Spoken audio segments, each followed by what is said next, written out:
আলহামদুলিল্লাহ রাব্বিল আলামিন ওয়াসসালাতু ওয়াসসালামু আলা আশরাফিল আমবিয়া ওয়াল মুরসালিন নবিয়িনা মুহাম্মদ ওয়া আলিহি ওয়া আসহাবিহি আজমাইন আম্মা বাদ। সম্মানিত ভাই বন্ধুগণ, আল্লাহ সুবহানাহু ওয়া তাআলা বলেছেন, ফামান যুহজিহা আনিন নার। দুনিয়াতে যত সফলতা অর্জন করুক না কেন মানুষ, এটা চূড়ান্ত সফলতা নয়, সাময়িক সফলতা। কিয়ামতের দিন যে ব্যক্তিকে জাহান্নাম থেকে দূরে সরিয়ে দেওয়া হবে, ওয়া উদখিলাল জান্নাহ, আর জান্নাতে প্রবেশ করায় দেওয়া হবে, বলা হবে যাও তোমার জান্নাতে এন্ট্রেন্সের প্রবেশের অনুমতি দেওয়া হলো, ফাকাদ ফাস, এই ব্যক্তি সবচেয়ে সফল হয়ে গেল। এই হলো সফলতা। এই সফলতার পরে আর কোনো ব্যর্থতার গ্লানি, ব্যর্থতার কোনো আশঙ্কা তাকে তাড়া করবে না। যে ব্যক্তি একবার প্রবেশ করবে জান্নাতে, আর সেখান থেকে সেই নেয়ামত তার কাছ থেকে কখনো ছিনিয়ে নেওয়া হবে না। আল্লাহ তাআলা আমাদের সবাইকে জান্নাতের অধিবাসী হওয়ার তৌফিক দান করুন। যারা অমুসলিম, জাহান্নাম তো তাদেরই জন্য, কিন্তু মুসলমানদের মধ্যেও এরকম বহু হতভাগা, বহু কপাল পড়া মানুষ আছেন যারা তাদের কৃতকর্মের কারণে জান্নাতে যাওয়ার সৌভাগ্য থেকে বঞ্চিত হবেন, তারাও জাহান্নামে যাবেন। রাসূল আকরাম সাল্লাল্লাহু আলাইহি ওয়াসাল্লামের বিভিন্ন হাদিস থেকে সেরকম 17টি শ্রেণীর কথা আজ আমরা উল্লেখ করব। যেই 17 শ্রেণীর লোক এরা জান্নাতে ঢুকে চূড়ান্ত সফলতা এবং সার্থকতা অর্জন করবার সৌভাগ্য থেকে বঞ্চিত হবে, বরং এরা জাহান্নামে যাবে। এরপরে তাদের সেখানে শাস্তি হওয়ার পরে কোনো কালে আল্লাহ সুবহানাহু ওয়া তাআলার দয়া হলে তখন তারা জান্নাতে আসবে। তাহলে মুসলিম হয়েও যে সমস্ত লোকেরা জান্নাতে যাওয়ার সৌভাগ্য অর্জন করবে না, এই সৌভাগ্য থেকে বঞ্চিত হবে সেই হতভাগা লোকদের ভিতরে 1 নম্বর হলেন অবৈধভাবে হারাম পথে উপার্জন করে যে ব্যক্তি দেহ গঠন করেছে, ওই দেহ জান্নাতে প্রবেশ করবে না। ওই দেহের জন্য জান্নাত হারাম, নো এন্ট্রি। সে যতই ভালো কাজ করুক না কেন, তার দেহ যদি হারাম খাদ্য দিয়ে তৈরি হয়, তাহলে সেই দেহ জান্নাতে প্রবেশ করবে না। এ বিষয়ে নবী আলাইহিস সালামের বহু হাদিস রয়েছে। নাম্বার 2, আত্মীয়তার সম্পর্ক ছিন্নকারী ব্যক্তি, যেই কোনো অজুহাতেই হোক না কেন, নিজের ভাইয়ের সাথে, নিজের বোনের সাথে, মায়ের সাথে, বাবার সাথে, ফুফুর সাথে, চাচার সাথে, মামুর সাথে, খালার সাথে, চাচাতো ভাই বোনের সাথে, ফুফুর সাথে সংশ্লিষ্ট যারা আছে তাদের সাথে, এক কথায় রক্ত সম্পর্কীয় যত আত্মীয় আছে তাদের সাথে, এবং কি শ্বশুরবাড়ির লোকজন আছে, কোনো যুক্তিসঙ্গত কারণ ছাড়া তাদের সাথে আপনি সম্পর্ক ছিন্ন করলেন। আত্মীয়র সাথে সম্পর্ক যে ব্যক্তি ছিন্ন করে, এই ব্যক্তির জন্য জান্নাতে প্রবেশের সুযোগ নাই। নবী আলাইহিস সালাম বলেছেন, লা ইয়াদখুলুল জান্নাতা কাতি'। যে ব্যক্তি আত্মীয়তার সম্পর্ককে ছিন্ন করে ফেলে, কোনো সম্পর্ক রাখে না, কথাবার্তা বন্ধ করে দেয়, উঠা বসা বন্ধ করে দেয়, এই ব্যক্তি জান্নাতে প্রবেশ করবে না। আপনার জান্নাতে যাওয়ার স্বার্থেই আপনাকে রক্ত সম্পর্ক আত্মীয়দের সাথে কি করতে হবে? সম্পর্কটাকে রক্ষা করে রাখতে হবে। তৃতীয়ত, মুসলিম হয়েও যে ব্যক্তি জান্নাতে প্রবেশ করতে পারবে না ভাই, তিনি হলেন ওই ব্যক্তি যে তার প্রতিবেশীকে কষ্ট দেয়। পাশের জমিনওয়ালার আইল ঠেলাঠেলি করে, পাশের বাড়ির লোকের ছাদের উপরে ময়লা ফেলে, জোরে সাউন্ড দিয়ে গান শুনে পাশের প্রতিবেশীর কষ্ট হয়। এক কথায় প্রতিবেশীকে যারা কষ্ট দেয়, এই লোকগুলো জান্নাতে যাবে না। এ বিষয়ে সহিহ মুসলিমের ভিতরে সুস্পষ্ট হাদিস রয়েছে, যে হাদিসের আলোকে জানা যাচ্ছে যে ব্যক্তি তার প্রতিবেশীকে কষ্ট দেয়, সে জান্নাতে প্রবেশ করতে পারবে না। অতএব আমার আশেপাশে যারা বসবাস করবে, প্রতিবেশী যারা থাকবেন, তাদের সাথে সম্পর্ক ভালো রাখার চেষ্টা করতে হবে। সম্পর্ক ভালো রাখতে পারেন আর না পারেন, অন্তত আপনার কোনো আচরণ দ্বারায়, আপনার কোনো কাজ দ্বারা যেন তাদের কোনো কষ্ট না হয়। নাম্বার 4, মা বাবার অবাধ্য সন্তান। যেই সন্তান তার মা বাবার ন্যায্য নির্দেশকে অমান্য করে, লঙ্ঘন করে, পাত্তা দেয় না, মানে না, এই সন্তানের জন্য জান্নাত নিষেধ। সে যত নেকামল করুক, সে যত ভালো কাজ করুক, যত নামাজ কালাম পড়ুক, কপালে দাগ ফেলায় দেখ, কোনো ফায়দা নাই, তার জান্নাতে যাওয়ার সুযোগ নাই যদি সে কি করে? মা বাবার নির্দেশকে লঙ্ঘন করে। আল্লাহ এবং তার রাসূলের নির্দেশের পরেই আল্লাহর জমিনে যদি কারণ নির্দেশ মানা জরুরি হয়, বাধ্যতামূলক হয়, তিনি হলেন কে? মা এবং বাবা। যদি তারা আল্লাহর নির্দেশের বাইরে কিছু করতে বলে, অন্যায় করতে বলে, তাহলে সেটা মানা যাবে না। অযৌক্তিক কিছু করতে বললো সেটা মানা যাবে না, কিন্তু যুক্তিসঙ্গত যত নির্দেশ করবে সেটা আপনাকে মানতে হবে। আর যদি সেটা মানা আপনার জন্য অসম্ভব হয়, আপনার সাধ্যের বাইরে কোনো কিছু নির্দেশ করে, তাহলে তো আর আপনার কিছু করার নাই। তবে কোনো অবস্থাতে ব্যবহার খারাপ করা যাবে না। মা বাবার সাথে যারা সম্পর্ক নষ্ট করে তারা জান্নাতে যেতে পারে না। মুস্তাদরাক হাকিমের বিষয়ে হাদিস রয়েছে।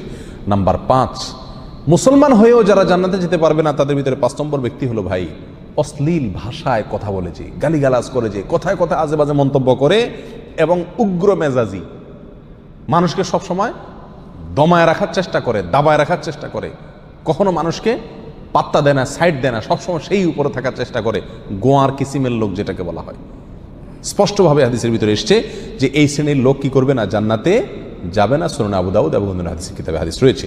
মুসলমান হয়েও যারা জান্নাতে যাবে না সেই লোকদের মধ্য থেকে 6 নম্বর হলেন সেই সমস্ত শাসকেরা, সেই সমস্ত নেতারা যারা তাদের প্রজাদেরকে, যারা তাদের অধীনস্থ লোকদেরকে ধোঁকা দেয়।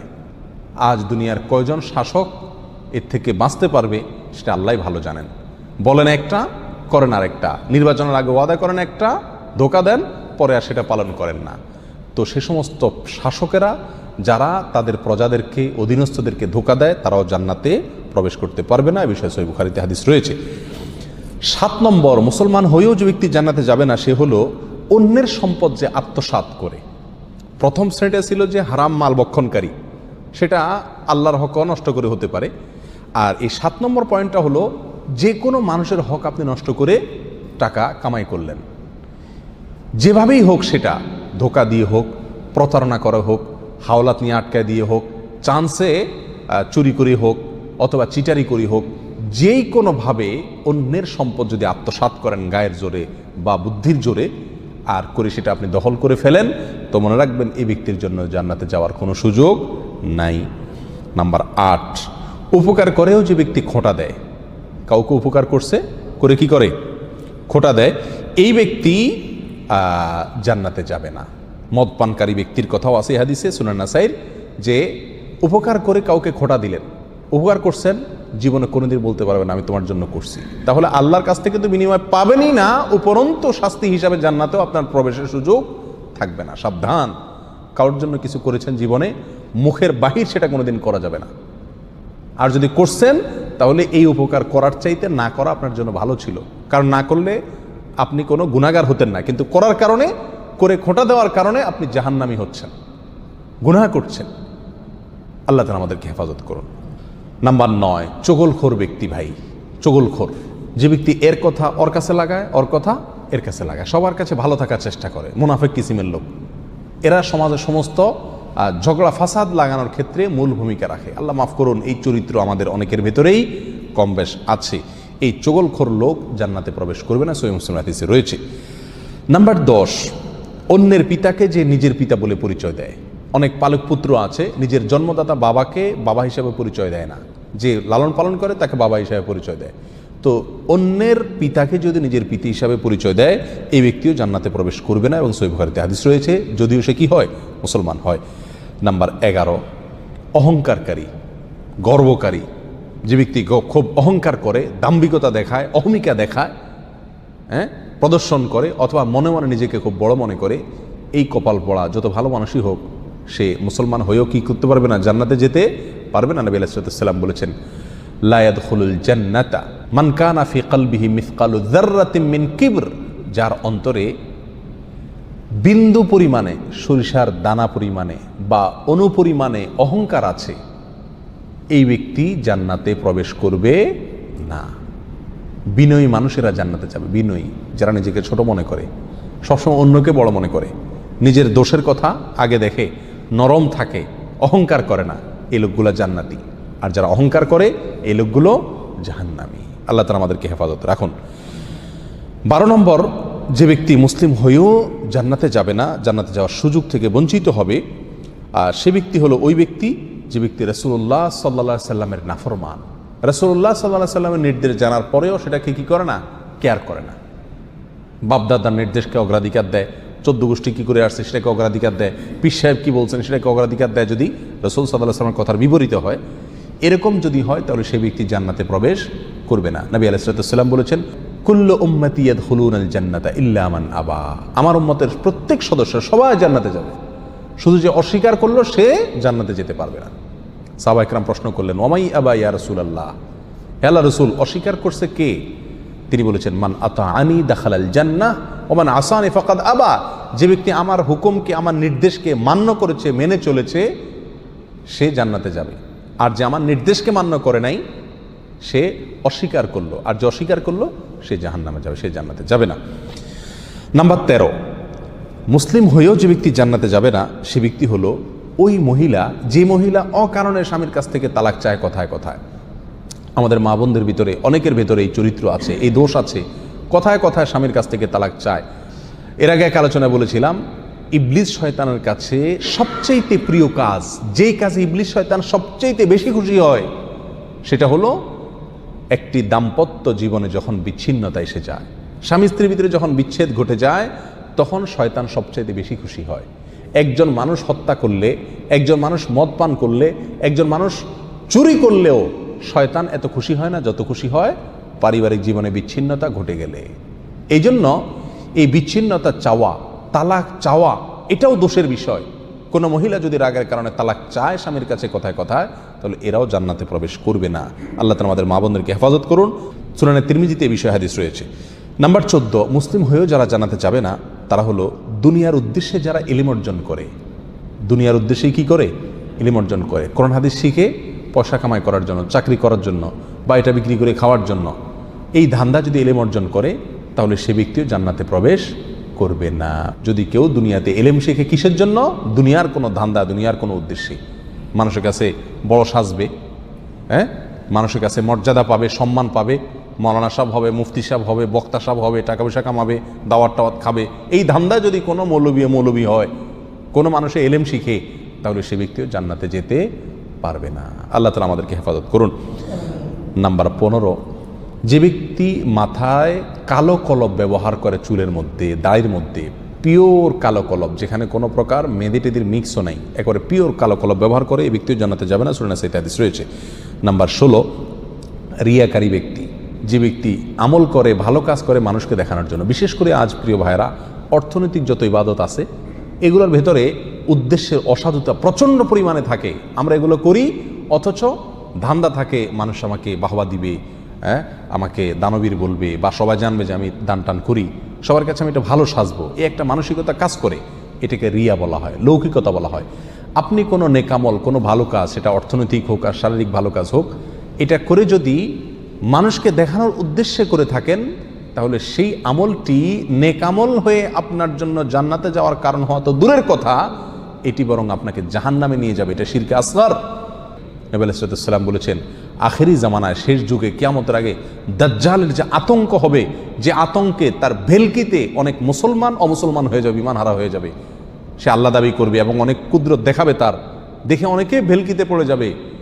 সেই সময়ে তোমাদের জন্য ঈমানের উপরে টিকে থাকা যত কঠিন হবে, সেই সিচুয়েশনে তোমরা যে বিপদে পড়বে, সেটাকে আমি যতটা ভয় পাই, তার চাইতে বেশি ভয় পাই তোমাদের জন্য এই শিরকে আসগরকে।